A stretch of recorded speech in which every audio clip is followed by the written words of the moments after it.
Good morning, all of you. Good morning ma'am. Good morning ma'am. आवाज सही आ रही है? हाँ मैम आ रही है। स्क्रीन शो हो रही है? हाँ मैम हो रही है। ठीक है। कल आपको नल प्रोडक्शन समझ में आ गए? यस मैम हो गया। ठीक है। Now second topic is removal of unit production. ठीक है, ये अभी हम सब पार्ट पढ़ रहे हैं। अभी ये चीजें हमारी सिंप्लीफिकेशन ऑफ सीएफजी में यूज होंगी। ठीक है, तो second topic is unit production. Simple सी डेफिनेशन ये है, जब एक non terminal single non terminal point करता है single non terminal means variable capital letters. A unit production is the production that has in the form of non-terminal to non-terminal, then it is known as unit production. Suppose यहाँ पर एक grammar है, S tends to A, फिर A tends to B, B tends to capital C, and capital C tends to small a. ये useless है या नहीं? आप direct S tends to A लिख सकते थे। These are the unit production. जब एक सिंगल वेरिएबल को पॉइंट करता है तो उस वैल्यू से रिप्लेस कर दो ना। A को रिप्लेस करो B से, B को रिप्लेस करो C से और C को रिप्लेस कर दो सिंगल A से। तो S tends to A। इससे हमारा टाइम और स्पेस दोनों कम होंगे। ठीक है, तो this is the unit production. ठीक है, तो वही डेफिनेशन है, the unit production are the productions in which one non terminal gives another non terminal means variable to variable. So we use the following steps to remove the unit production. First, to remove x tends to y, कैसे? add the production of x tends to a to the grammar rule where whenever y tends to a occur in the grammar। मतलब यहाँ पे किसकी value put कर दो? y। ठीक है, y tends to a है तो y tends to a put कर दो यहाँ पे, तो x tends to a हो जाएगा। फिर जब यहाँ x tends to a आ गया तो आपका x tends to y तो डिलीट हो गया। ठीक है, और क्या बच गया? सिर्फ x tends to a। और यही प्रोसीजर हमें फॉलो करना जब तक कि सारे यूनिट प्रोडक्शन हमारे डिलीट ना हो जाए, जब तक सारे यूनिट प्रोडक्शन हमारे डिलीट ना हो जाए। जैसे कि first example, remove the unit production from the given. अब पहले तो मुझे ये बताइए किस किस वेरिएबल में यूनिट प्रोडक्शन है, कहाँ कहाँ पर यूनिट प्रोडक्शन है? एक यूनिट प्रोडक्शन है ये S tends to C, पहले B, फर्स्ट एस और मतलब एस और बी। और एक है B tends to A। दो यूनिट प्रोडक्शन है। ठीक है, तो सबसे यस मैम। पहले S tends to C, इसको हम रिमूव करेंगे तो यहाँ पे किसकी वैल्यू पुट कर देंगे? C की। तो C की वैल्यू क्या है? 0 1। जिसकी वैल्यू पुट कर रहे हो पहले वो देख लेना उसमें यूनिट प्रोडक्शन नहीं होना चाहिए, यदि है तो पहले उसको रिमूव करो। तो आप C की वैल्यू यहाँ पुट कर दोगे तो ये प्रोडक्शन आ जाएगा इसका। ठीक है, yes ma'am. Now second is B tends to A। B tends to A में यहाँ पे किसकी वैल्यू पुट करेंगे? A की। एक ही। A के कितने प्रोडक्ट वैल्यू हैं? 2। दो। एक 0 है, एक डबल 0 है, तो आप दोनों रखेंगे। जितनी भी पॉसिबल वैल्यूज हैं वो सारी पॉसिबल वैल्यू से रिप्लेस करेंगे, सिंगल से नहीं रिप्लेस करेंगे। तो सबसे पहले A tends to 0s, sorry B tends to 1 तो था ही, A की जगह एक बार 0s रखा, एक बार डबल 0। ठीक है, तो फाइनल CFG आपकी किया। समझ में आ गया यूनिट प्रोडक्शन कैसे डिलीट होता है? Yes ma'am. क्लियर? ठीक। अच्छा, एक चीज इसमें आप ध्यान रखिएगा, सपोज हमारे पास एक ग्रामर है S tense to A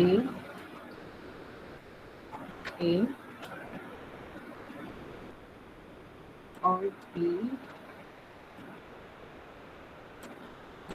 tense to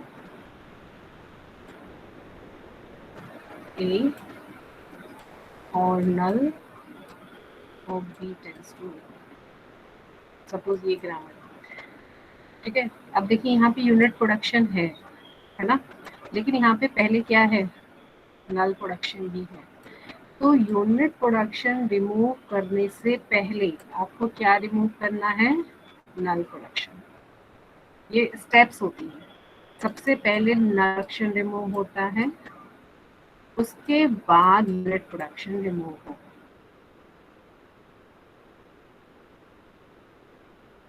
बात समझ में आ गई? तो सबसे पहले आप क्या रिमूव करेंगे, नल प्रोडक्शन, उसके बाद आप रिमूव करेंगे यूनिट प्रोडक्शन। क्या पता कि नल रिमूव करने में ही आपका यूनिट प्रोडक्शन रिमूव हो जाए। Clear my point? Yes ma'am.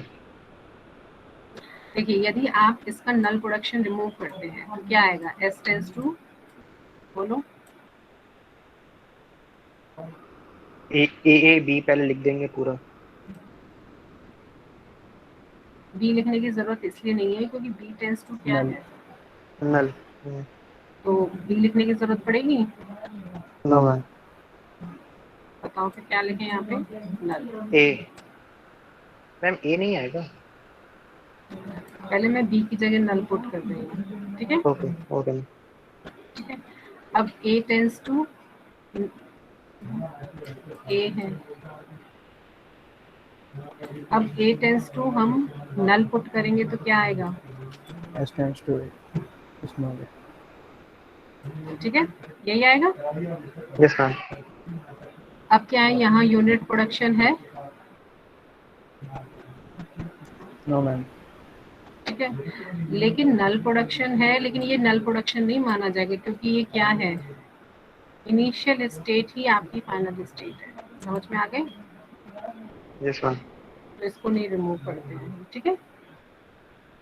इसको रिमूव, एस की वैल्यू कहाँ पुट करोगे, एस को तो अपने आप में इनिशियल है ना, अदर वेरिएबल्स का नल रिमूव। तो सबसे पहले नल रिमूव करते हैं, फिर हम unit production. Second, remove the unit production from this. किस किस वेरिएबल में यूनिट प्रोडक्शन है, तीनों में है। तीनों में है, एस में भी है, ए में भी है और बी में भी है। अब बताइए कैसे करें।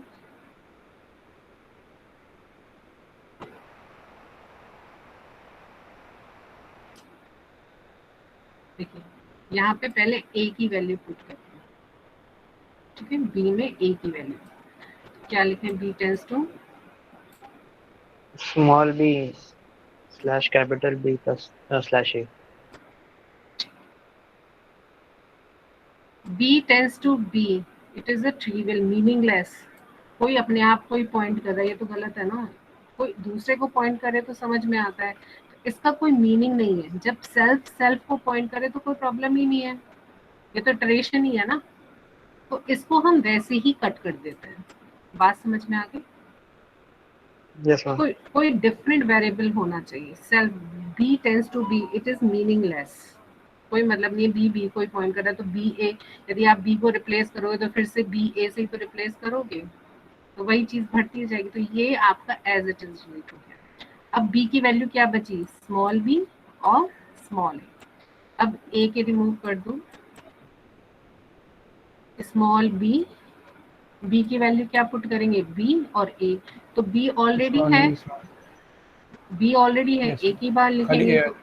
तो यहाँ पे क्या आ गया, खाली ए। अब एस के बताइए, एस टेंस टू ए और बी की जगह क्या रखेंगे, B, small B capital small A. ठीक है। अब ये तो हो गया आपका यूनिट प्रोडक्शन रिमूव। अब आप देखिए यहाँ पे यूजलेस सिंबल कौन सा है? एस से रीचेबिलिटी इस प्रोडक्शन की है या नहीं? बी पे तो आप कभी No, रीच ही नहीं कर सकते। तो मैंने आपको सबसे पहले ही बताया था कि रीचेबिलिटी वाले सेंटेंस पहले ही हटा दिए जाते हैं। तो यूनिट प्रोडक्शन रिमूव करने के बाद आपने देखा B tends to A, B does not in the production of occur in the S. इस पे तो हम कभी रीच ही नहीं कर पाएंगे। इसको आप कभी कर पाओगे रीच?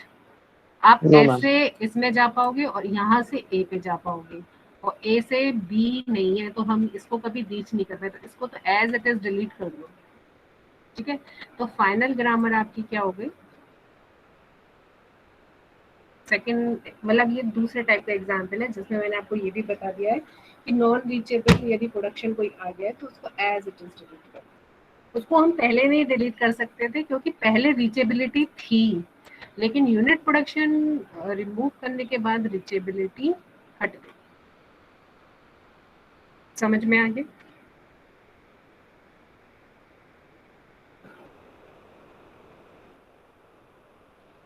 समझ में आ गया ये second question proper? yes, ma'am. अब थर्ड क्वेश्चन सॉल्व करिए।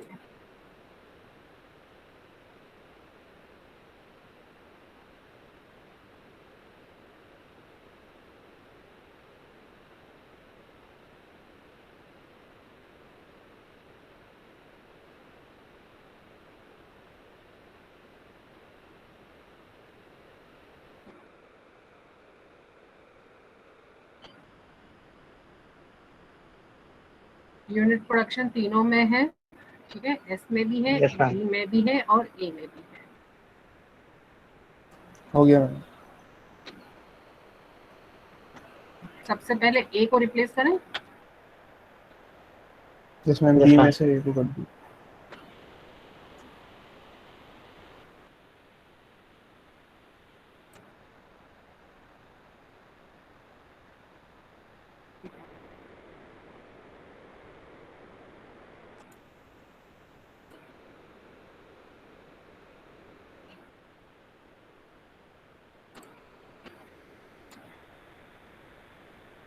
हमने एक पे किए तो ए टेंस टू बताइए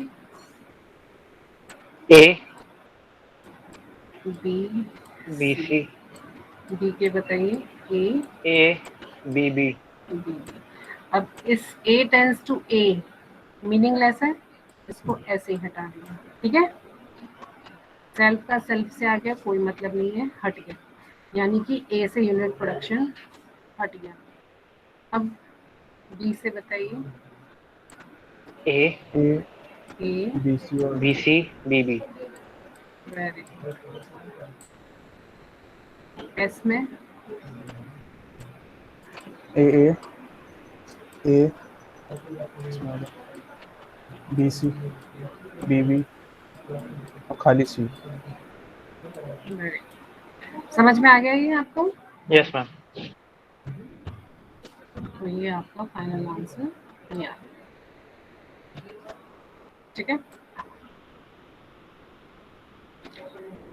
फोर्थ मैम क्वेश्चन, हाँ मैम इसमें B कैसे एक्सेस होगा? अनरीचेबल हो गया बी तो फिर से। हाँ, Yes, बी ma'am. भी अनरीचेबल हो गया, तो इसमें वही तो। यहाँ से इसको भी हटा देना, ये मैं Okay. भूल गई, ठीक है। Okay. देखिए अच्छा, एक बात और ध्यान रखिएगा, अब आपके पेपर एमसीक्यू बेस्ड होंगे, आंसर दोनों हो सकते हैं, मे बी वहाँ पे बी भी प्रेजेंट हो और मे बी बी प्रेजेंट ना हो। यदि बी प्रेजेंट है तो आप उसको टिक कर देना, लेकिन विदाउट बी भी कोई है तो उसको पहले प्रेफरेंस देना, ठीक है।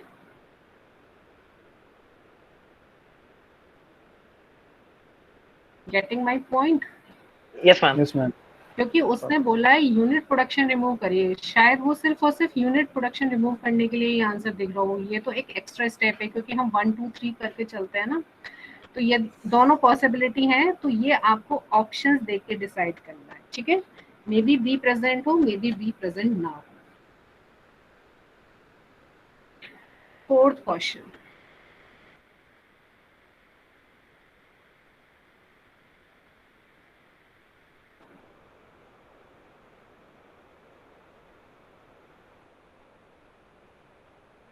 मैम ई और ए नहीं है, बाकी सब मैं है। बस सी की जगह B/D आ जाएगा और S और A ऐसे ही आ जाएंगे, ये आंसर है।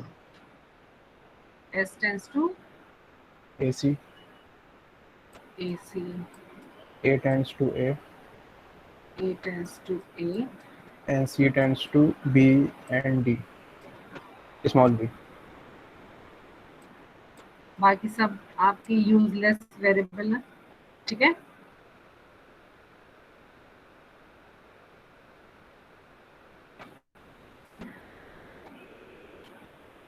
ठीक है, यस मैम। ये भी हो गया। अच्छा, इस क्वेश्चन का आंसर बताओ।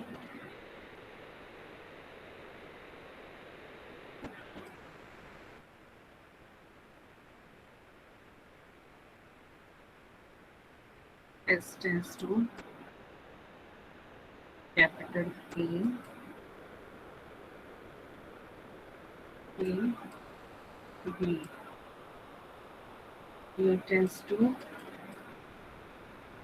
B, double A, double B, and B tends to capital S, A, B, B, A। इसको सॉल्व करें।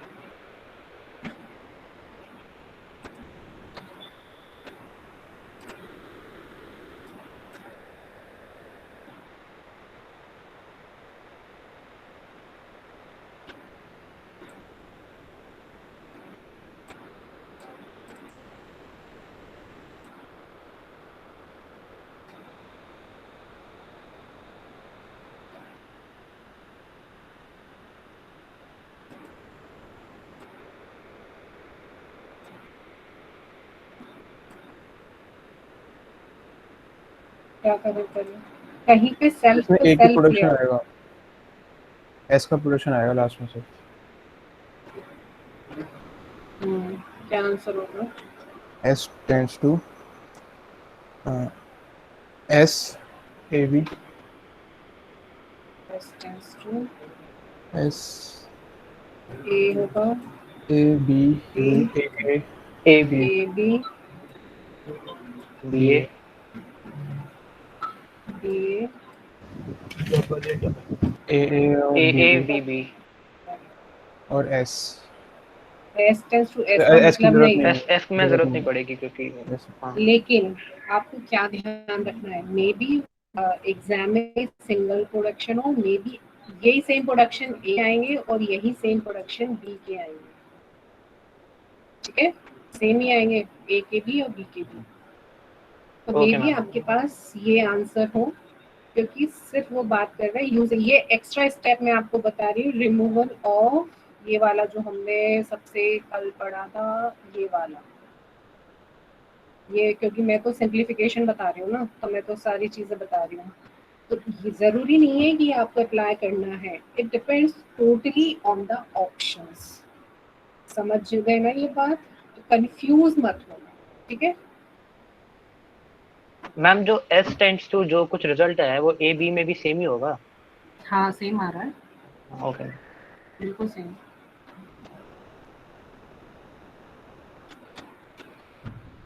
मतलब मैम आप कह रही हैं कि S की जगह अगर हम A कर दें तो भी मतलब वो आंसर सही होगा? मैंने कब कहा ऐसी जगह? मैं आपने भी क्या कहा वो समझ नहीं पाया। मैंने ये कहा ए के भी तो कुछ प्रोडक्शन आए होंगे ना। Yes ma'am. यस कौन मैम। से कौन से आए हैं? यही आए होंगे, सेम अच्छा जी मैम।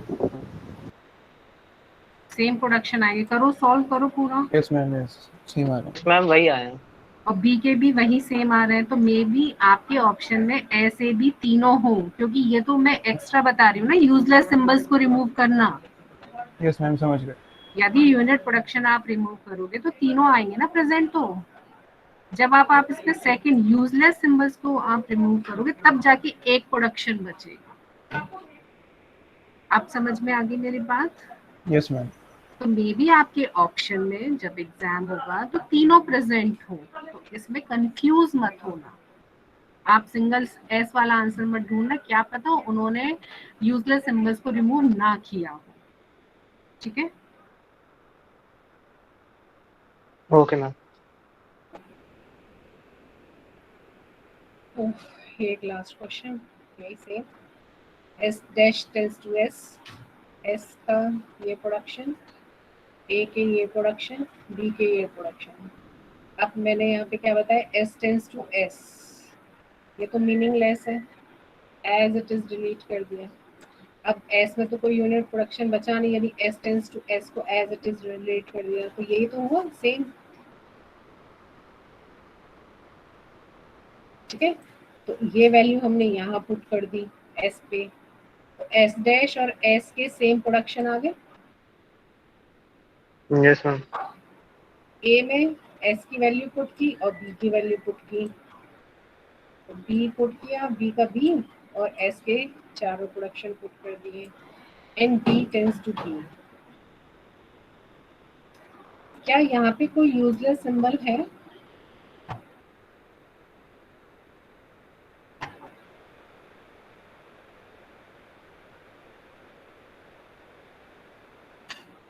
ये ना नहीं मैम। ये आइडेंटिकल है। हाँ, ये तो वही है।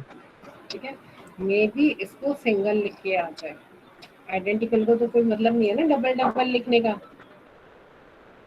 Yes ma'am. It depends on the options, लेकिन जब आप यूनिट प्रोडक्शन रिमूव करोगे तो ये आंसर है।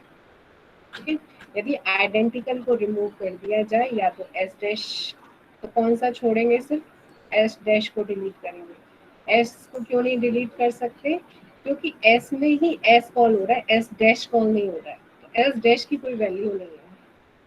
समझ गए, यहाँ पे भी एस कॉल हो रहा है, यदि आपने एस डैश ले लिया और फिर एस को हटा दिया तो फिर ये किससे रिप्लेस होगा, एस। ठीक है, तो कौन सा रिमूव होगा हमेशा, एस डैश। S dash. तो मेरे ख्याल से यूनिट प्रोडक्शन आपको अच्छे से समझ आ गया है। आगे चलो,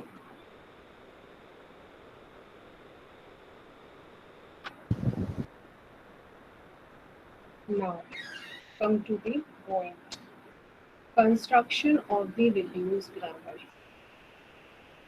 that means simplification of grammar। और सिंप्लीफिकेशन सिर्फ और सिर्फ CFG की बात चल रही है, it is not applied in the regular CSL, CSG and unrestricted grammar, सिर्फ और सिर्फ CFG। रेगुलर तो CFG होती ही है। ठीक है, तो CSG की बात नहीं हो रही और ट्यूरिंग मशीन की बात नहीं हो रही। In a CFG, it may happen that all the production rules and symbols are not being needed for the derivation of the strings। ये तो मैंने आपको बताया था। Besides, there are maybe some null production, some unit production, then elimination of these production and symbols। चार चीजें बोली है मैंने, नल प्रोडक्शन रिमूव करना, यूनिट प्रोडक्शन रिमूव करना, यूजलेस प्रोडक्शन को रिमूव करना और सिंबल्स को रिमूव करना। That is known as the CFG। और यही इसकी स्टेप्स है। सबसे पहले क्या रिमूव करते हैं, नल स्टेप। यही रूल फॉलो करना, ये नहीं है कि पहले वेरिएबल रिमूव कर दिए या पहले प्रोडक्शन रिमूव कर दिए, ये प्रोसीजर है। पहले रिमूव होगा नल, फिर रिमूव होगा यूनिट, फिर वेरिएबल रिमूव होंगे, फिर प्रोडक्शन। समझ में आ गया? तो आपने देखा होगा मैंने आपको नल के टाइम पे वेरिएबल रिमूव नहीं कराए थे, नल प्रोडक्शन से पढ़ाया था मैंने। यूनिट के बाद बताया कि यूनिट हटा कर लो फिर रिमूव करो प्रोडक्शन और वेरिएबल। ठीक है, तो ये प्रोसीजर है। ये चीज क्लियर हो गई आपको, steps. Very most important point, simplification of CFG। तो जब भी आपको कोई ग्रामर दी जाएगी और आपसे बोलना चाहेगा कि सिंप्लीफाई द ग्रामर और रिड्यूस द ग्रामर, दोनों वर्ड्स यूज हो जा सकते हैं, सिंप्लीफाई द ग्रामर और रिड्यूस द ग्रामर। तो सबसे पहले आप उस ग्रामर में क्या चेक करेंगे, कोई नल प्रोडक्शन तो नहीं है, यदि है तो पहले उसे रिमूव करें। नल रिमूव होने के बाद आप चेक करेंगे कोई यूनिट प्रोडक्शन तो नहीं है, यदि है तो उसको रिमूव करें। फिर यूनिट प्रोडक्शन रिमूव होने के बाद फिर आप चेक करेंगे कोई एक्स्ट्रा वेरिएबल तो नहीं है, फिर उसको रिमूव करेंगे और फिर वेरिएबल रिमूव करने के बाद प्रोडक्शन। समझ में आ गई बात? चले आगे।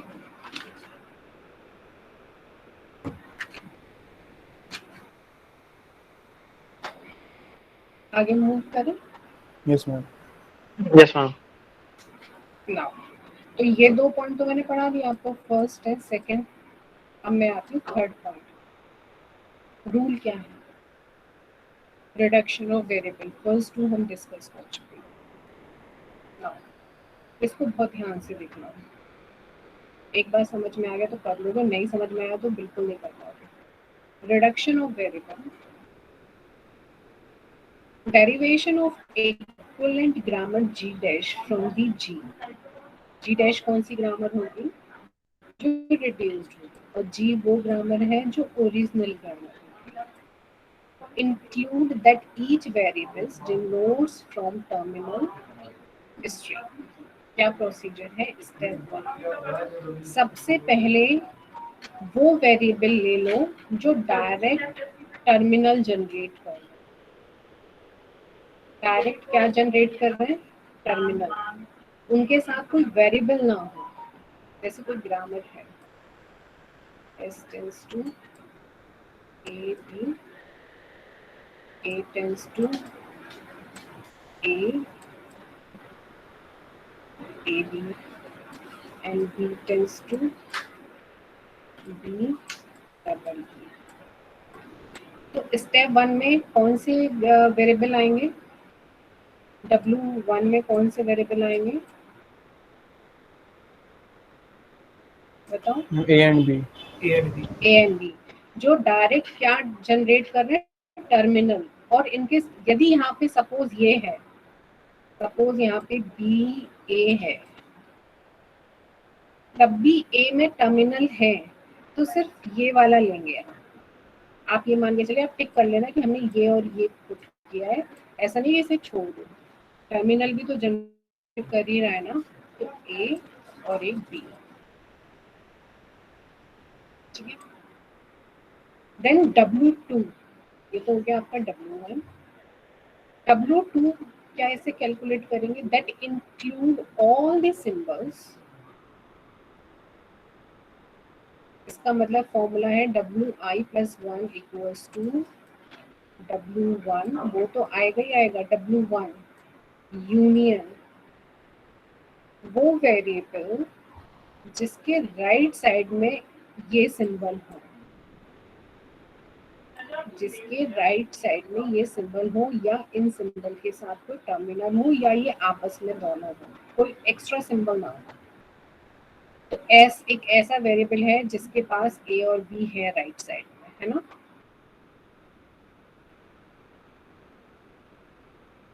तो यहाँ पे क्या आ गया? W1 union S. समझ में आया मैंने क्या बोला? Yes ma'am. WI+1 contain W1 union those variable which have right hand side terminal and combination of these variable। या तो ए बी का कॉम्बिनेशन हो, या ए किसी वेरिएबल टर्मिनल के साथ हो, या बी किसी टर्मिनल के साथ, लेकिन ए और बी हो, सेपरेट हो या एक साथ हो, ठीक है। तो WI+1 में तीनों आ जाएंगे, SAB तीनों आ गए, तो यहीं पे एंड कर देंगे। यदि और भी वेरिएबल है तो हम आगे वाली स्टेप पे जाएंगे,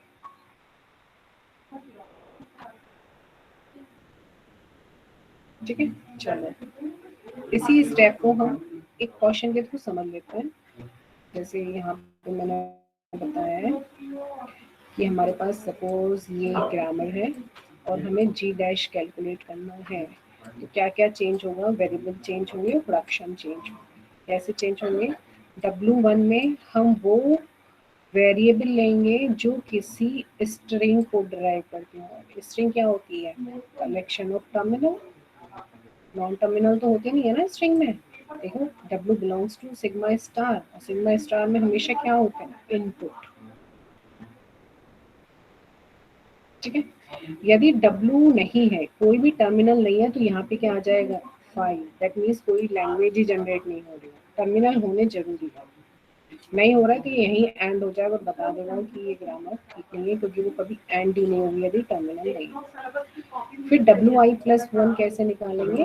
W1 यूनियन वो सिंबल A जो किसी प्रोडक्शन के साथ एग्जिस्ट करता हो।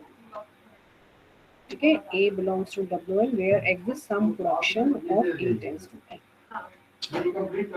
ठीक है, देखो इसको एक एग्जाम्पल से समझते अच्छे से समझना। देखो मैं बार बार रिपीट नहीं करूंगी, थोड़ा सा फर्स्ट टाइम में आपको दिक्कत होगी लेकिन क्लियर हो जाएगी। ग्रामर नोट कर लो, क्योंकि अभी सॉल्व नहीं है, सिर्फ एक स्टेप बता रही हूँ। Simplify the given grammar. S tends to A, B, A। इसे कॉपी पे लिखते जाना। A tends to B, A, B, B tends to A, B, C tends to B, C, A, S, B। Question is simplify the given grammar। Question note कर लिया? Yes ma'am. सबसे पहले हम क्या चेक करेंगे? नल प्रोडक्शन। तो यहाँ कोई नल प्रोडक्शन है? नहीं मैम। तो आप लिख दीजिए point number 1, there is no null production. No null production, पूरा सेंटेंस। सेकेंड स्टेप में आप क्या चेक करेंगे? Unit production. क्या यहाँ पे कोई यूनिट प्रोडक्शन है? No ma'am. नो तो मैम। ये पूरा सेंटेंस लिख लो, there is no unit production. ठीक है, अब third step, reduction of variable. Third step लिख लीजिए, रिडक्शन ऑफ वेरिएबल या एलिमिनेशन ऑफ वेरिएबल, दोनों फॉर्म ठीक है। अब हम सबसे पहले निकालते हैं W1, और W1 में हम वो वेरिएबल लेंगे जो डायरेक्ट सॉलिड टर्मिनल को जनरेट करते हो। सॉलिड टर्मिनल मीन्स उनके साथ कोई वेरिएबल ना हो।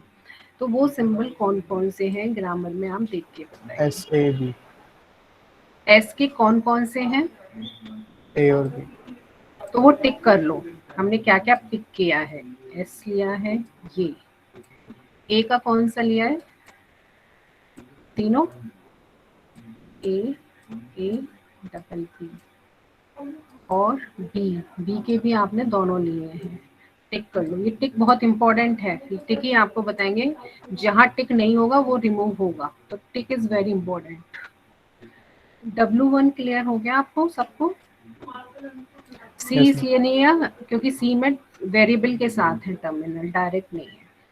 तो W1 में पहले लिख लो, take those variables which generate solid terminals. Solid means proper terminal string generate करता हूँ।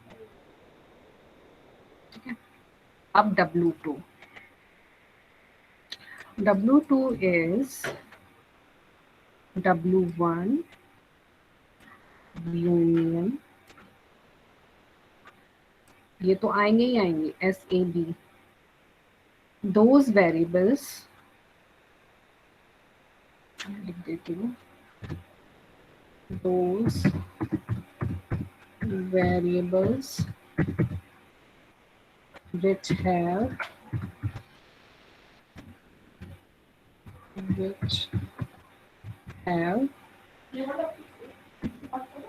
right hand side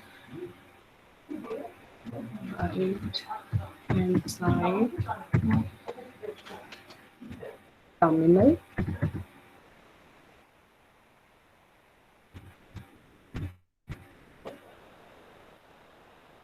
or combination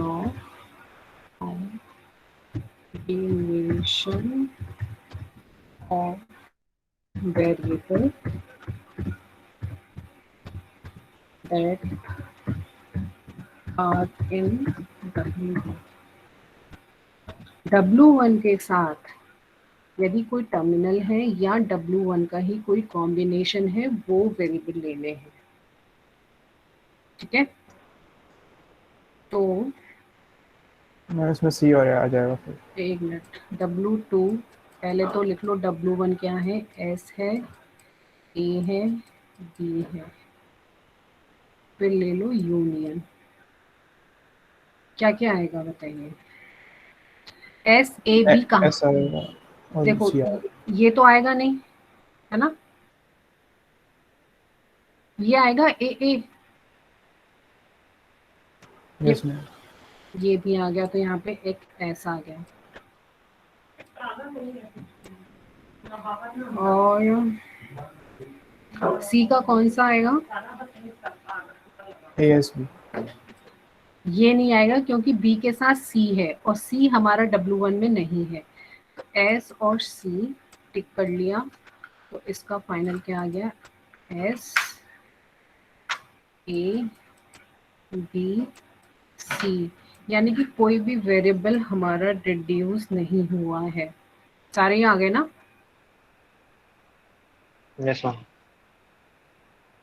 ठीक है, चलो आगे निकालते हैं। W3 हमें टिक तो देख नहीं है ना। W2 यूनियन, ऐसा कोई वेरिएबल जो इनके साथ कॉम्बिनेशन में हो या इनके साथ टर्मिनल में हो। तो कौन सा मैम जो आया? बचा हुआ है BC वो भी आ जाएगा। वो भी आ गया, यानी कि सारे टिक हो गए, कुछ भी अभी डिलीट नहीं हो रहा है। यहाँ पे आ गए C, तो ये पूरा ही आ गया S A B C। W3 समझ में आ गया? Yes ma'am. Yes ma'am. तो इसे लिख लो वेरिएबल सेट, यानी कि V dash new variable set is S A B C, यानी कि कुछ भी रिमूव नहीं हुआ है। इतना समझ में आ गया? V dash new variable set.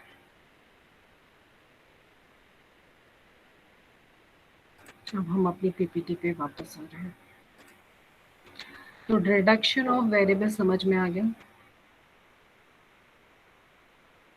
Yes ma'am. ठीक है, अब उसने कहा जो जो वेरिएबल है उनके प्रोडक्शन भी इंक्लूड कर लो, तो प्रोडक्शन भी हमने इंक्लूड ही कर लिए हैं। जब कुछ भी डिलीट हुआ सब पे तो टिक हो गया ना, तो प्रोडक्शन तो वही है, तो एज इट इज वही ग्रामर लिख देंगे। अब आएंगे हम रिडक्शन ऑफ प्रोडक्शन। अब रिडक्शन ऑफ प्रोडक्शन में आप देखिए, जो आपका वेरिएबल सेट है उसमें स्टार्टिंग सिंबल है, था या नहीं? एस था ना? Yes ma'am. तो स्टार्टिंग सिंबल पे आपने जो जो टिक किए हैं वो सारे प्रोडक्शन ऐड कर लो। First as the starting symbol in Y1 include all. ठीक है, तो वो आपका W1 मिल जाएगा, या Y1 W1 जो भी है। मतलब S टेंस टू क्या थी ग्रामर? A B और AA। यदि किसी पे टिक नहीं है तो उसको नहीं लिखेंगे। अब यहाँ तो तीनों पे टिक था इसलिए तीनों लिखे। ठीक है, जब आप उस प्रोडक्शन को ऐड कर लें तो आप आएंगे स्टेप 2 पर। और स्टेप 2 क्या कह रही है कि Y1 यूनियन वो सिंबल जो S में आए हुए हैं उनके प्रोडक्शन लिखें। S में जो प्रोडक्शन Y1 में जो वेरिएबल आया था और उसमें यदि कोई वेरिएबल है तो उसके प्रोडक्शन ऐड करें। तो यहाँ कौन सा वेरिएबल है? A। ए। तो A के प्रोडक्शन आप ऐड कर दें। A के प्रोडक्शन कौन कौन से थे? B था, ए था और डबल बी। ठीक है, यही तो था। अब y3 पे आओ। अब इसमें कोई नया वेरिएबल आया है? कोई वेरिएबल आया नया? ए में कोई नया वेरिएबल नो आया? नो तो reduction of production, that is the final answer. समझ में आ गई बात? फर्स्ट यस स्टार्टिंग सिंबल के सारे प्रोडक्शन लिख दो। सेकेंड स्टेप, यदि स्टार्टिंग सिंबल में कोई वेरिएबल है, यहाँ तो एक ही था, यदि 2-3 होते तो उन सबके लिख दो, लेकिन कौन से वाले लिखोगे? जो टिक किए हैं। अब ये एग्जाम्पल ऐसा था, इसमें सारे टिक थे, लेकिन कुछ है जहाँ पे टिक नहीं होते, उनको इंक्लूड कर दो। फिर y3 में फिर से देखो क्या जो नए वेरिएबल आपने ऐड किए उसमें कोई न्यू वेरिएबल है, यदि है तो उसके भी ऐड कर दो, और ये स्टेप चलता रहेगा जब तक नए नए वेरिएबल मिलते रहेंगे। जैसे ही नया वेरिएबल नहीं मिल रहा है, that is your last step. Now the final grammar या सिंप्लीफाई ग्रामर या reduce grammar is this. Question पूरा सॉल्व हो गया। हमें एक बार रिडक्शन ऑफ वेरिएबल का स्टेप शो कर दीजिए।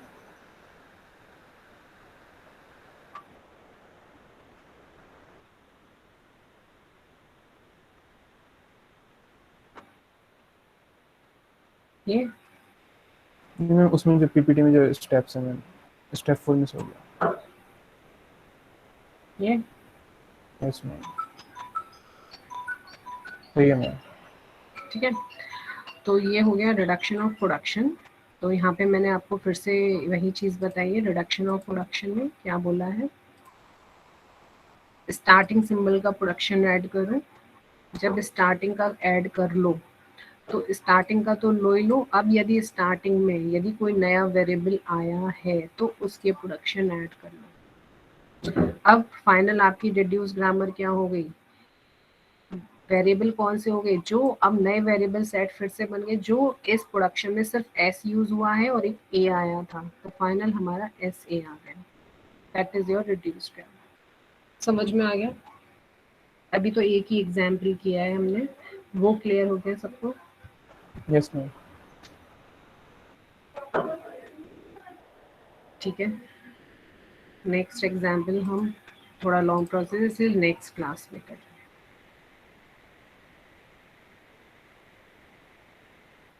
अभी एक ही एग्जाम्पल किया है, 3-4 कर लेंगे तो आपको क्लियर हो जाएगा।